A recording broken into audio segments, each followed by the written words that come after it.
Bonsoir à toutes et à tous. Merci de nous recevoir à travers cette édition du soir de la télévision Bonferré.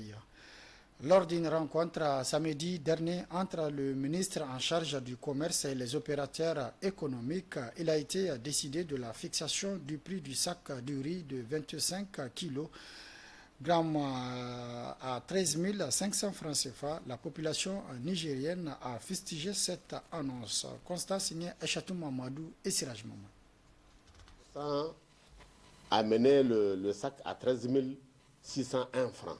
Nous nous sommes dit que non, il faut plutôt arrondir pour que ça soit à 13 500. Ça, c'est pour sécuriser la vente en détail. Cette décision prise par le ministre du Commerce en accord avec certains opérateurs économiques fixant le prix du sac du riz de 25 kg à 13 500 francs CFA ne ravit pas la population. Toutes ces personnes rencontrées trouvent toujours exorbitant le prix.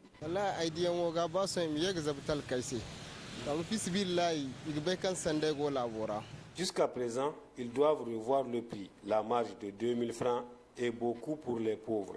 Je pense que le prix doit revenir à 11 500 comme avant.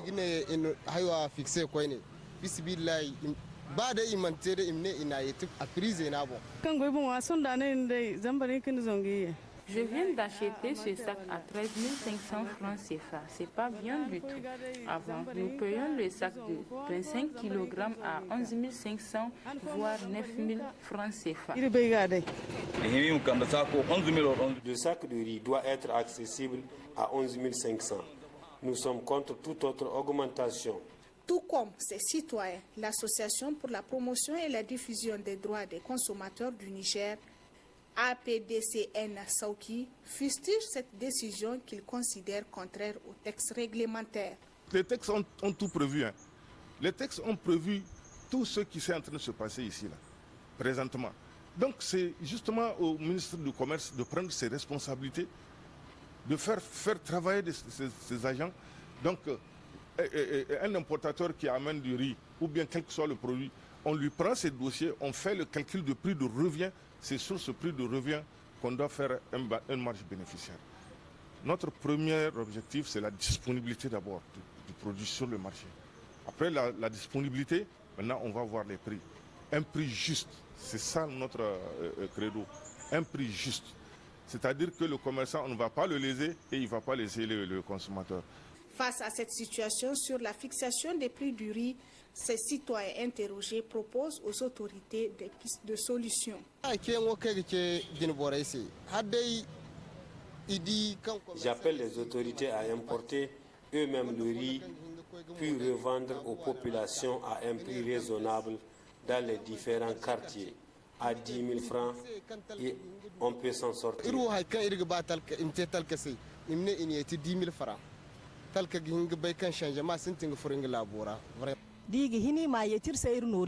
Maintenir l'ancien prix de 11 500 francs CFA, c'est mieux, car il y a des familles qui consomment jusqu'à 2 sacs le mois. C'est vraiment cher. Nous demandons à ces commerçants d'avoir peur d'Allah.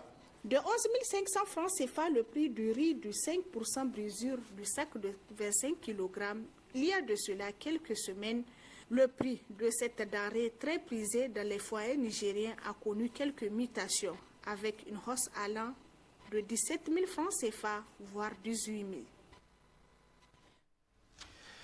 Dans une ordonnance signée le 6 octobre dernier, le président de la transition a acté sur la rectification de la loi des finances de l'année 2023.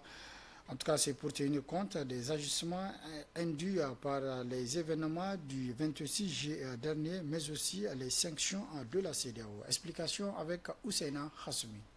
Le 30 novembre 2022, avec 135 voix pour et 26 contre, les députés nationaux de l'ancien régime ont adopté le projet de loi des finances au titre de l'année budgétaire 2023, composé en recettes et en dépenses à 3 291,62 milliards de francs CFA.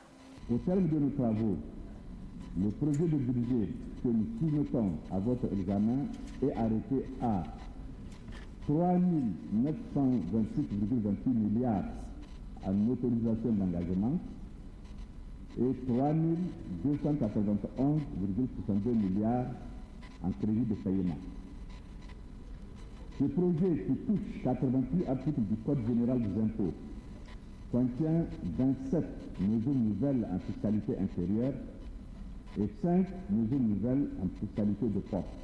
Que le chef de la transition a décrété la révision de cette loi de finances. Cette révision opérée en conformité avec les dispositions des articles 5, 47 et 48 de la loi numéro 2012-09 du 29 mars 2012 portant loi organique relative aux lois de finances porte ainsi le montant du budget général de l'État de l'année 2023 en recettes et en dépenses à 1981,0 milliards contre 3291,62 milliards, soit une baisse 1310,63 milliards de francs CFA. Aujourd'hui, après le changement du régime intervenu le 26 juillet dernier et l'embargo économique et financier qui s'en est suivi, le gouvernement de la transition a décidé de revoir drastiquement à la baisse le budget. Le Premier ministre Ali Mohamed Lamine Zen l'avait déjà annoncé lors de son premier point de presse il y a un mois.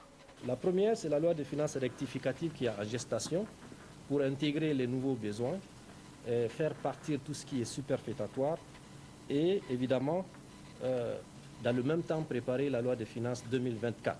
Donc c'est l'effort qui est en train d'être fait par les services du ministère de l'économie et des finances. Puis il y a un programme de résilience pour la sauvegarde de la patrie. C'est un programme qui va intégrer évidemment tous les besoins des Nigériens pour que nous puissions ensemble sortir de cette situation en tenant compte de l'embargo qui, vous le savez, est injuste, illégal, inhumain, inacceptable.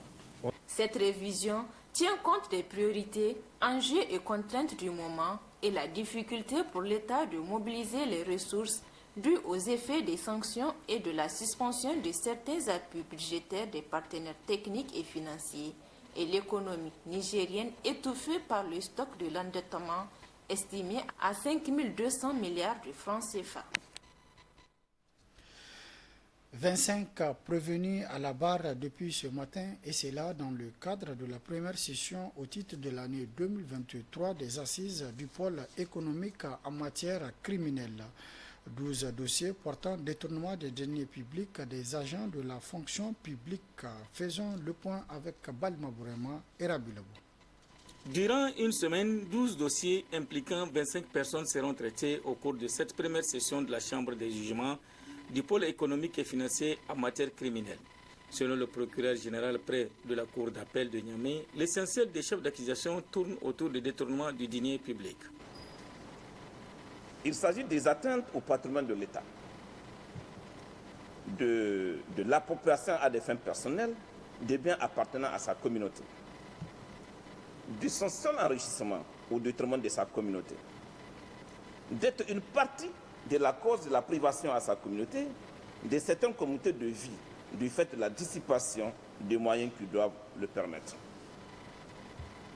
Vous apercevrez que je définis le détournement des deniers publics et autres dissipations par les effets pervers qu'ils engendrent.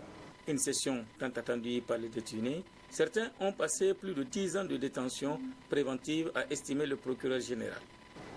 Depuis 2018, soit 5 ans durant, aucune session de cette chambre ne s'est tenue.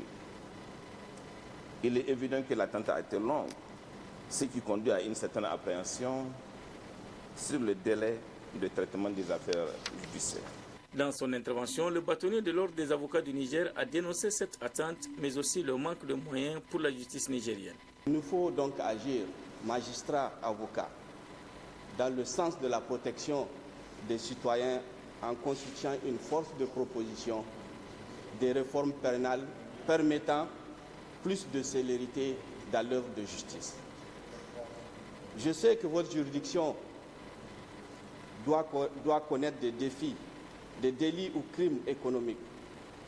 Cela requiert, comme le prévoit l'institution même, une spécialisation qui, j'en conviens, fait défaut, comme les moyens ordinaires à mettre à la disposition de la justice.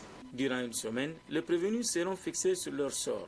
des journées marathon pour les prévenus, les avocats et les juges. Des juges qui doivent vider chaque dossier avant d'entamer un autre. On transfère cette édition avec l'éducation. C'est une véritable préoccupation des parents d'élèves au niveau de la situation des COJES dans les écoles et établissements de la place.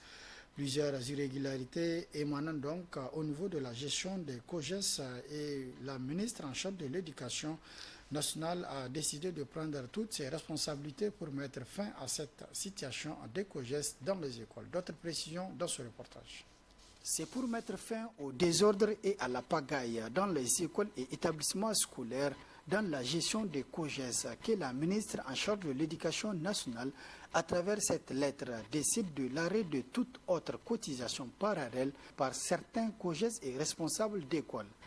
Une situation appréciée à sa juste valeur par le Bureau national des parents d'élèves et étudiants. Nous avons constaté, comme la ministre, que effectivement, alhamdoulilah, comme c'est la ministre même qui a écrit, parce que chaque fois que nous le disons, nous sommes soit mal vus par nos partenaires ou certains acteurs de l'éducation. Or, c'est bien normal que nous le disions et que nous le dénoncions. Mais malheureusement, nous acceptons que nous constatons que les responsables des établissements, ou en complicité avec certains parents même, mettent la charrue avant les bœufs. Nous acceptons et nous applaudissons cette correspondance de la ministre de l'Éducation. Et il ne suffit pas d'écrire. Nous disons à la ministre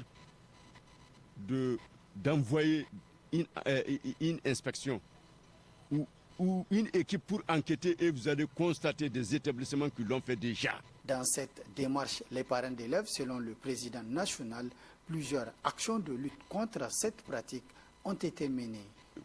Pour apporter notre contribution à cet acte pris par la ministre, que nous saluons d'ailleurs très vivement, nous allons lancer un appel à l'endroit des bureaux locaux des parents d'élèves de n'accepter aucune assemblée générale qui ne donnera pas le bilan de l'année antécédente. On ne va plus accepter qu'un chef d'établissement se présente devant les parents d'élèves et dire voilà ce que nous avons dépensé. C'est aux parents d'élèves. Et il est dit le trésorier et le président ne doivent jamais être des chefs d'établissement ou des enseignants, à moins qu'ils ne soient sollicités de manière spéciale. Au niveau de certaines écoles comme l'école primaire Savongari de Niamey, cette attitude opérée n'a pas sa place, selon la directrice de l'école. Vraiment, nous, on n'a pas eu ce problème-là. Bien que nous venons de tenir notre première AG le vendredi passé, le vendredi soir, les parents ont fixé la cotisation annuelle. Maintenant, on a travaillé dès au début avec les reliquats des matériels que nous avons de l'année passée, raison pour laquelle on n'a pas eu de problème majeur. Et c'est aujourd'hui même qu'on a commencé à recevoir le COJES. Ça n'a aucun impact sur le déroulement de la rentrée scolaire au sein de notre école. Selon cette lettre de la ministre de l'Éducation nationale, désormais les cotisations parallèles sont interdites dans les écoles et établissements de la place.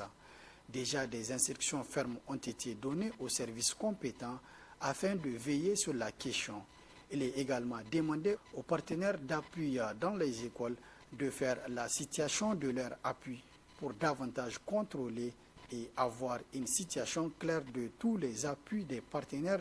La gestion des COJES dans les écoles et établissements de la place, aujourd'hui, véritable arnaque et mafia entre les acteurs depuis des années. Au Front social, toujours, 83 agents d'Africa Global Logistique ex-Bolloré sont mis en chômage technique pour une période de 3 mois. À compter de ce mois d'octobre, chacun des concernés a reçu sa notification le 6 octobre dernier, une décision que les victimes ont dénoncée ce matin à travers un sitting. Reportage Boubkar Amadou et Lukouba. Par cette note que voici en date du 6 octobre 2023, signée par le directeur général, la société Africa Global Logistique ex-Bolloré met en chômage technique 83 agents. Les raisons évoquées par l'employeur pour prendre une telle décision, selon la lettre, la situation nationale actuelle qui impacte négativement les activités. Une décision que le personnel n'entend pas cautionner.